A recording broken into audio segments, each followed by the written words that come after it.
ఈ గద్దగిరి గ్రామానికి వచ్చేటువంటి రామల్లకోట ప్రజల బృందానికి మరియు వాళ్ళ ప్రజల బృందం ఆర్మానిస్టర్ వెంకటేశ్వర గారికి, అదేవిధంగా ఈ కార్యక్రమానికి ప్రోత్సాహాన్ని ఇచ్చినటువంటి మన అన్న వేణుగోపాల్ అన్న గారికి మరియు వారి ప్రజల బృందానికి మరియు అక్కడ రామల్లకోట గ్రామానికి మేము ఎంతో రుణపడి ఉంటాము.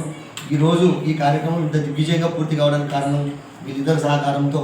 ఈ విధంగా అందులో మా సమీప గ్రామం అటువంటి తబలిస్టు మన నాలుగు గ్రామాలు అయితే దాదాపు కోడూరు మండలంతోనే, కానీ అటువంటి ఈ కోరుమండల మండలంలో కూడా ఇటువంటి తబల పిల్లోడు లేడు. కాకపోతే మాకు ఈ పిల్లవాడు ఇప్పుడు పిలిచినప్పుడు మాకు అందుబాటులో ఉంటున్నాడు. అదేవిధంగా మనమందరం ఈ దేవాలయం దగ్గరకు వచ్చి మనమంతా సేవకులుగా ఉంటూ మరియు ఈ గ్రామానికి వచ్చి ఈ రామల్లకోట భజన బృందం దాదాపు రాక చాలా రోజులైంది. అన్న వేణుగోపాల్ అన్న సహకారంతో ఈరోజు వచ్చారు. మాకు చాలా ఆనందకరం ఉంది. ముందుగా ఈ కార్యక్రమాలు ఇట్లేగా ముందుకు తీసుకోవాలని కోరుకుంటూ సెలవు తీసుకుంటున్నాం. జై శ్రీరామ్.